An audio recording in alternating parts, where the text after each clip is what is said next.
Hello, Women of the Channel Leadership Network. I'm Jacquie Rives, your community leader, and welcome to another Woman of the Week.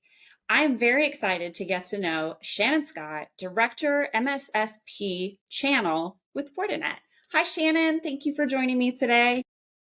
Hi, thank you so much for having me. Absolutely. I am so excited to get to know you and have our community get to know you. So we'll start off with the icebreakers. Where do you live and where did you grow up, if that's different? Well, I currently live in Cleveland, Ohio, and this is where I grew up. Very cool. My husband's from Dayton, Ohio. Yeah, it's about 3 hours south of where I am. Cool. So, yeah. Yeah. All right. What is a little known fact about you that you don't mind sharing? Well, on the business side, I only joined the channel about 4 years ago. So the majority of my career was outside the channel, but I'm so excited to be part of this industry and this organization, and it's been really fun. Very cool. Well, I am Mhm. sure that you have a lot in your career path that helps you in your channel role. So let's maybe talk about your career path and how you reached the position you're in today. All right. Well, I started my career over 20 years ago working for a large global carrier, and really quickly got into large global account management on the sales end and did that for a really long time. And one of the things I truly enjoyed about working for a large carrier was the exposure I got to so many different aspects of technology that I don't think I would have had I worked for a smaller organization. And all along the way, I will say there's too many to count, so many wonderful mentors and sponsors that had supported me along that journey and really had encouraged me over the years to begin working in a leadership role. And so Mm. while I spent the majority of my time at that large carrier working in large account management, really at the end of my time there was in a leadership role, managing kind of half the United States in a territory with manufacturing and automotive accounts. And it really was such a learning experience moving into management for that first time. And then again, kind of leveraging my sponsor mentor network, had an opportunity to move to Fortinet about 4 years ago. And in talking to one of my mentors that I had worked with, I said, hey, I'm considering this position, where I'd be going from a leader to an individual contributor, but it's a different role being in the channel and also kind of focusing in on one aspect of technology, which is cybersecurity. And she gave me some really great advice and said, hey, sometimes you have to step down to step over. And that's actually can be a really smart move for you. If you know that's the direction that you want to move in, take that chance and do it. So that's exactly what I did. And, spent a year or two in different roles. Really about 3 years in different roles at Fortinet, working with large carriers, which is a space I knew, but then picked up the channel piece and honed in my cybersecurity skills and had an opportunity to do a couple different things before moving into the role that I'm in now. And I think that's probably the biggest difference between the latter part of my career and the beginning stages is I was starting to do different things, taking more risks, taking on new and different responsibilities, which ultimately led to where I am now, which is leading a team of MSSP channel account managers and supporting about 300 partners. Wow. I love one of the things that I just kind of wanted to repeat back so no one missed it, is the idea of stepping down to step over. And I love that you shared that because you knew you were coming with this experience. And, that takes a bit of, confidence and courage in knowing that, knowing yourself and knowing that, like, I'm going to do this because this is going, to be the next logical step in my career.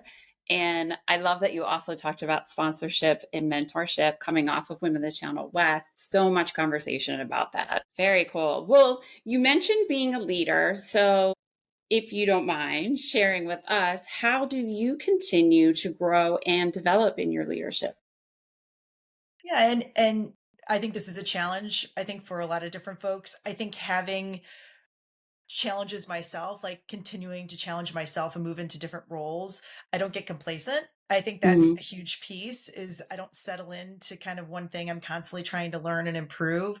But one of the things I've learned over the last year, and actually I learned it in a training class that I had recently, is really taking kind of more of an individual approach to managing your team, because not Mm. everybody's at the same level. There's different folks that have different skills, different, gaps in their experience. And so really kind of meeting your employees where they are and helping them develop. I think it's not a blanket across the board exercise. It's something that needs to be a little bit more individual. And that's one of the things that I think has really been working for me in this role that I'm in now. I love that advice. That's a really good share. Because sometimes it is even to kind of get caught up in how we communicate and how we like to be managed and how we want to receive, and just kind of flipping that back with some additional self leadership of like, okay, but how does my team prefer that? So that's a great answer. I love that. How do you? I mean, I could think of a few ways already, and I'm just getting to know you. But how do you differentiate yourself? Yeah. And, sometimes I think you don't always have to be the star of the show or get the big win all the time. I think what most people don't realize is that your brand or your reputation or the way that people perceive you really is a culmination of you being just incredibly consistent and working hard over a period of time. And I think that's something that has served me very well in my career is, showing up in a very consistent way. And it can mean a lot of different things, right? So it could mean, simple things like follow up and conscientiousness in the job, but it could also be consistency in performance, continuing to meet the numbers and continuing to be your best on a consistent basis. I think that's really something that people don't consider all the time, is just developing that brand of being very consistent and reliable. Yeah, I mean, I started smiling because, like, for me, those, I mean, I could think of people that stand out for me that, like, I know these are my go-to people that I can always count on, rely on, and like, yes, they definitely differentiate themselves from that. So again, great response. I think we have time for one more. So I want to hit like one of my favorite questions, and it's, what is something you've learned that you wish you knew early in your career?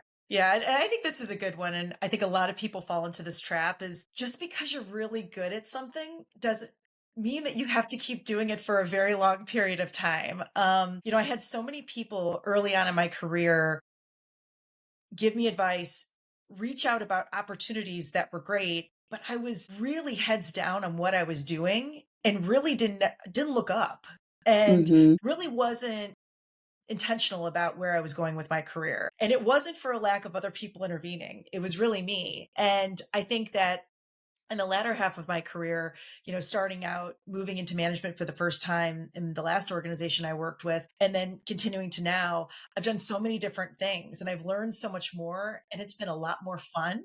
So I think continuing to challenge myself, doing different things, leaning on your network of people that really have the best intentions for you, that you've known for a long time, I think are really some of the things that I've grown to really focus on as I move forward in the back half of my career. That resonates, Shannon. Great, great advice. It has been an absolute joy for me to get to know you, and I can't wait to have more conversations with you in the future. Hopefully, maybe one of our events or another event that we're both at, just to get to know you more. So, thank you again for Yes. allowing us to celebrate you as our Woman of the Week. Well, thank you. Thank you so much for having me. I appreciate it. Yes, absolutely. All right, community members, Okay. conversation was not meant to end here. Please do give Shannon your insights, give her some feedback, comment. I'm sure that she would love that and would Yep. definitely interact with you. So until next time, have an amazing week.